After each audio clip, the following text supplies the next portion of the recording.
A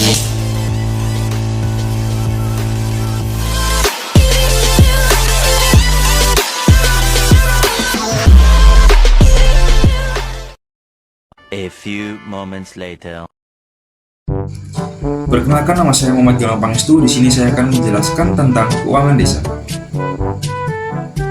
Dulu, keuangan desa merupakan kewenangan daerah yang diserahkan kepada desa.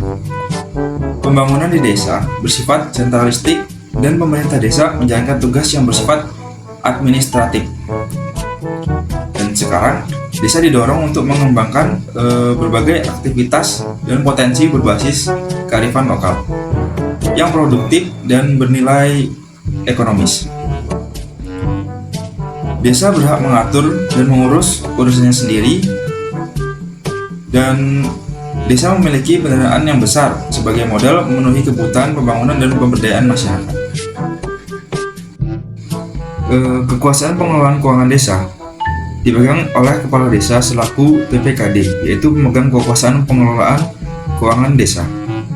Tugasnya yaitu yang pertama menetapkan kebijakan tentang pelaksanaan APBDes, 2 menetapkan kebijakan tentang pengelolaan barang milik desa, 3 melakukan tindakan yang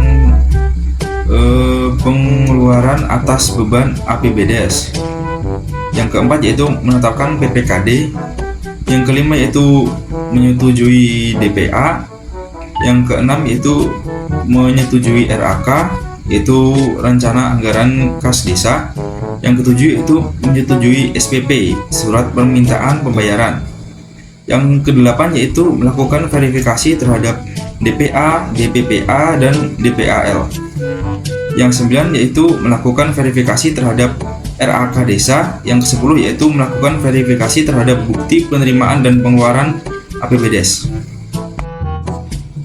Selanjutnya yaitu pelaksana pengelolaan keuangan desa.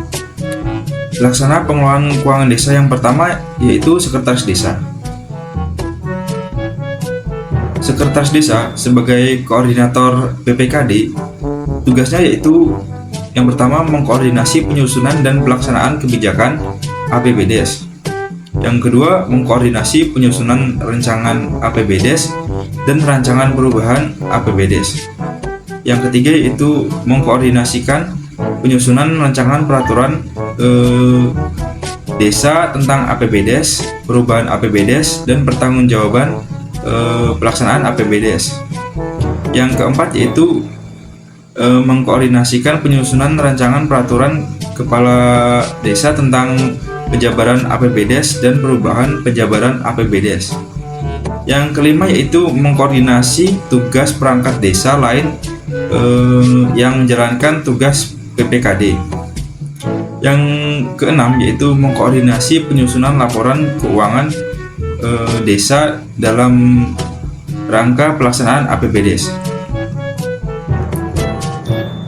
Pengelola keuangan desa yang kedua yaitu KAUR dan KASI. KAUR dibagi menjadi 3, yaitu KAUR tata usaha, KAUR umum, dan KAUR perencanaan. KASI juga dibagi menjadi 3, yaitu KASI pemerintahan, KASI kesejahteraan, dan KASI pelayanan. Tugasnya yaitu yang pertama, melakukan tindakan yang mengakibatkan pengeluaran atas beban anggaran belanja sesuai bidang tugasnya. 2. Melaksanakan anggaran kegiatan sesuai bidang tugasnya. 3. Mengendalikan kegiatan sesuai dengan bidang tugasnya. 4. Menyusun DPA, DPPA, dan DPAL sesuai dengan tugasnya. Yang kelima yaitu menandatangani perjanjian kerjasama dengan penyedia pengadaan barang dan jasa untuk kegiatan yang berada dalam bidang tugasnya. 6. Yaitu menyusun laporan pelaksanaan kegiatan sesuai dengan tugas untuk pertanggungjawaban pelaksanaan APBDes. Dan pengelola keuangan desa yang ketiga yaitu KAUR keuangan. KAUR keuangan itu melaksanakan fungsi kebendaharaan.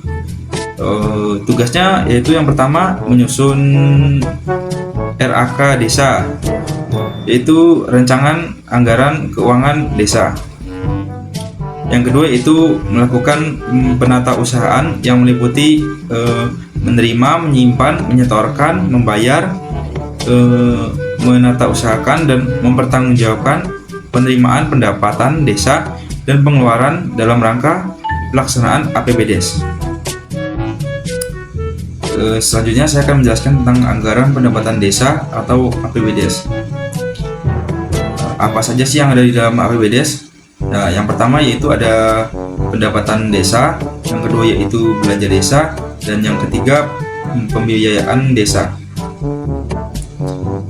Yang pertama yaitu pendapatan desa, yaitu semua penerimaan desa dalam satu tahun anggaran yang jadi hak desa dan tidak perlu dikembalikan oleh desa.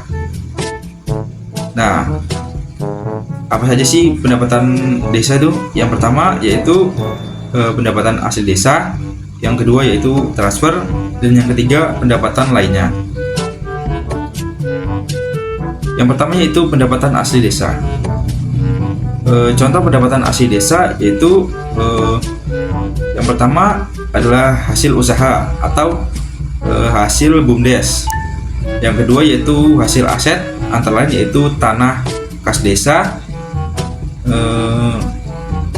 pasar desa, dan tempat jaringan irigasi. Yang ketiga yaitu swadaya. Yang keempat adalah pendapatan asli desa. Contohnya yaitu hasil pungutan desa. Yang kedua yaitu transfer. Contohnya yaitu yang pertama dana desa, yang kedua yaitu pembagian dari hasil pajak desa dan retribusi daerah, kabupaten atau kota. Yang ketiga yaitu alokasi dana desa. Yang keempat bantuan keuangan dari anggaran pendapatan belanja daerah provinsi. Dan yang kelima yaitu bantuan keuangan dari anggaran pendapatan belanja daerah, kabupaten atau kota.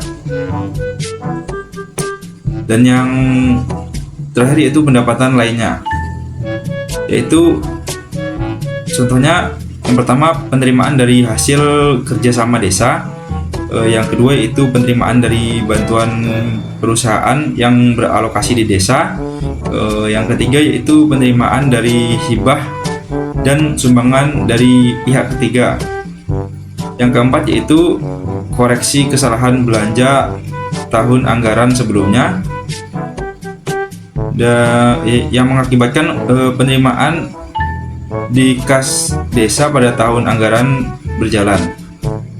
Yang kelima yaitu bunga bank. Yang keenam yaitu pendapatan lain desa yang sah.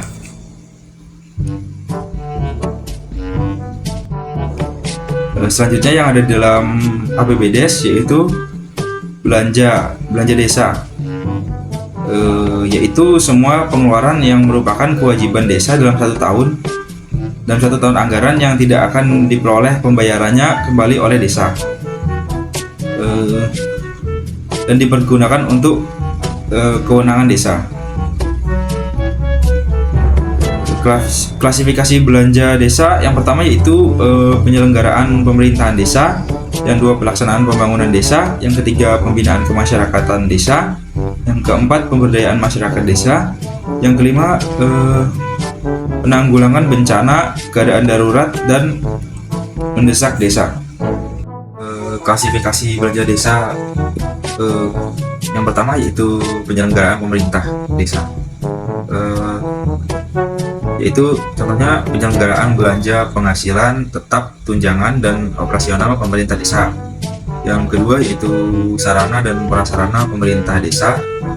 Yang ketiga administrasi kependudukan, pencatatan sipil, statistik, dan kearsipan. Yang keempat tata kelola pemerintahan, rancangan, perencanaan, keuangan, dan pelaporan. Dan yang kelima yaitu pertanahan. Klasifikasi yang kedua yaitu pelaksanaan pembangunan desa. Contohnya pertama yaitu pendidikan, yang kedua kesehatan, Yang ketiga, pekerjaan umum dan penataan ruang. Yang keempat, kawasan permukiman. Yang kelima, kehutanan dan lingkungan hidup. Yang keenam, perhubungan dan komunikasi dan informatika. Yang ketujuh, energi dan sumber daya mineral. Kedelapan yaitu pariwisata.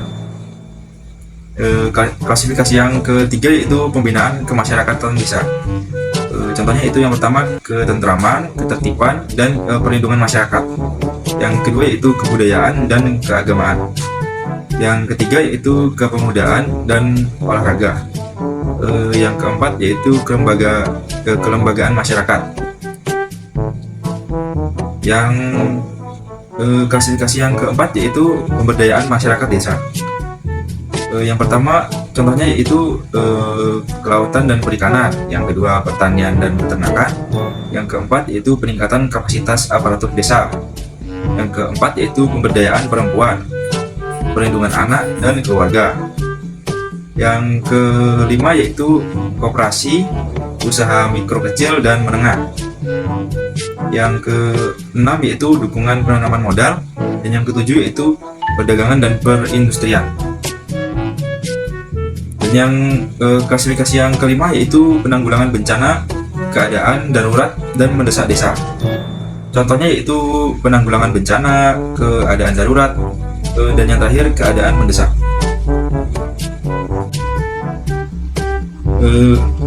Ada jenis-jenis belanja desa. Yang pertama yaitu belanja pegawai, yang kedua belanja barang dan jasa, yang ketiga belanja modal, yang keempat yaitu belanja tak terduga.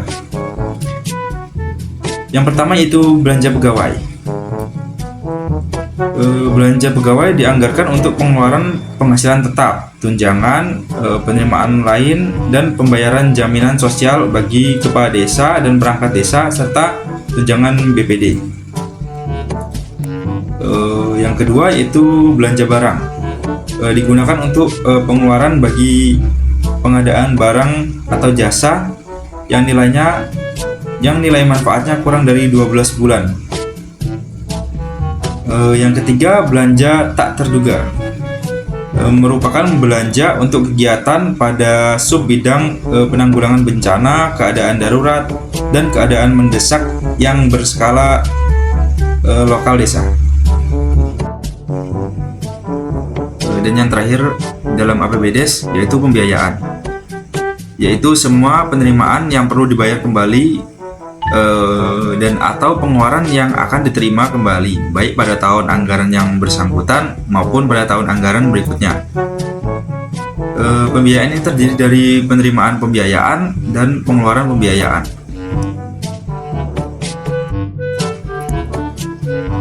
Selanjutnya saya akan menjelaskan tentang pengelolaan keuangan desa.